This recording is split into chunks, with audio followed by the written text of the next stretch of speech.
Our last burst was an important but rather dry conversation about how we begin to locate Tibet as a geographic place, leaving off with Capstein's discussion that we should think more broadly about other imaginings of Tibet: cultural, political, linguistic, and economic. Today, we're going to look at indigenous understandings of Tibet as they were conceptualized over 1,000 years ago or so. And this will be the first time we look at Jacob Dalton's The Taming of Demons. And for this particular chapter, Dalton is drawing on a very important 12th century description of important historical events and cultural achievements that occurred during the life of the first Tibetan king, Songtsen Gampo. And we'll discuss more about Songtsen Gampo later. But this source is called the Pillar Testament, and it's essentially carved in this structure outside the Patala Palace in Lhasa. Before we engage into the contents of the Pillar Testament itself, it's important to have a general understanding of how Tibetans viewed their lands.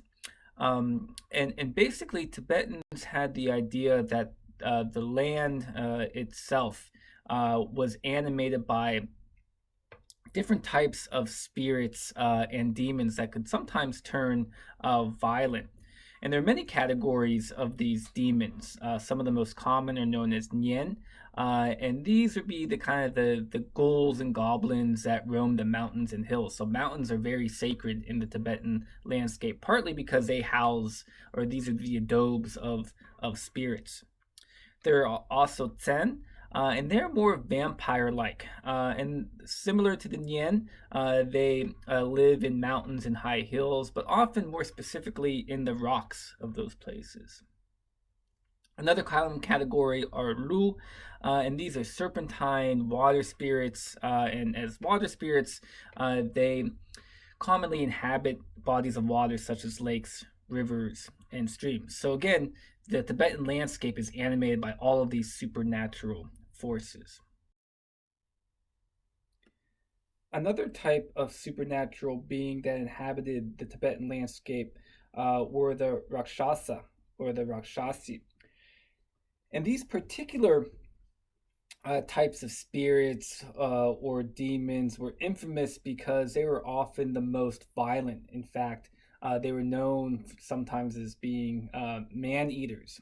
In Tibetan, they are referred to as Simo, or sometimes more specifically as Chaksimo, which refers to demons of the rock. Now, this particular type of supernatural being is important in the early imaginings of Tibet because Sultan Gampo's Chinese bride, through a series of consultations through geomancy, determined that Tibet or the Tibetan Empire resembled a Rakshasi demoness who was lying on her back. And through this visualization, she located Lhasa as the heart of the demoness, and then the Otang link as her heart blood.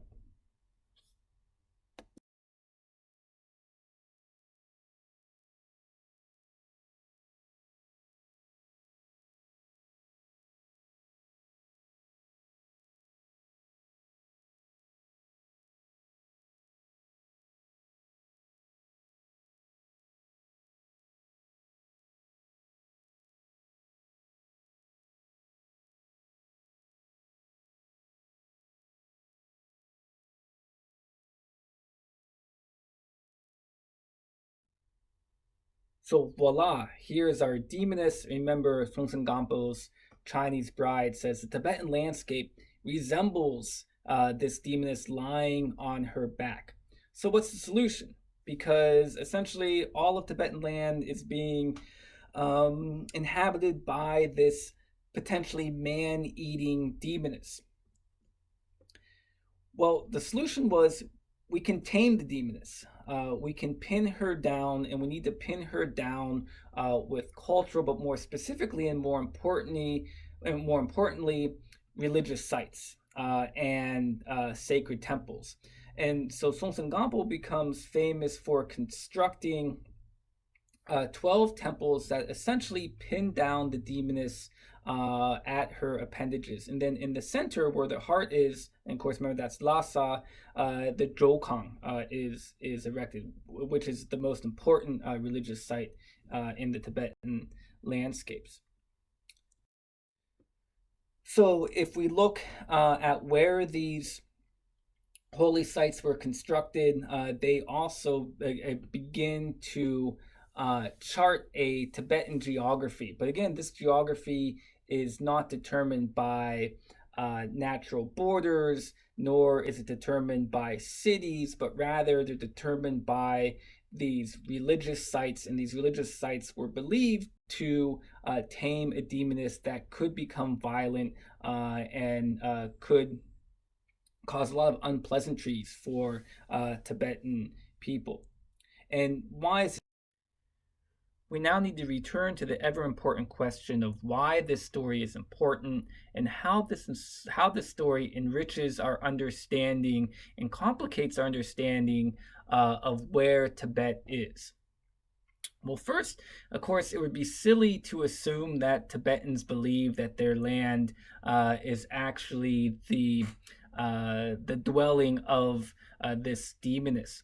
But more importantly, the story provides its audience, of course, audiences of centuries ago up to the present day, with an origin myth. And the origin is centered around the early Tibetan Empire, right? So this is when the Tibetan plateau was unified under Songtsen Gampo.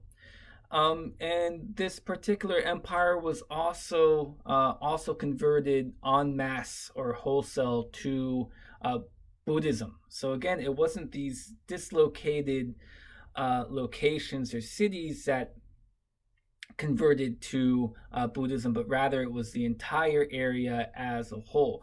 And what centers this area, or what anchors this area, is Lhasa. And of course, Lhasa is still believed to be the political, cultural, and economic center of Tibet.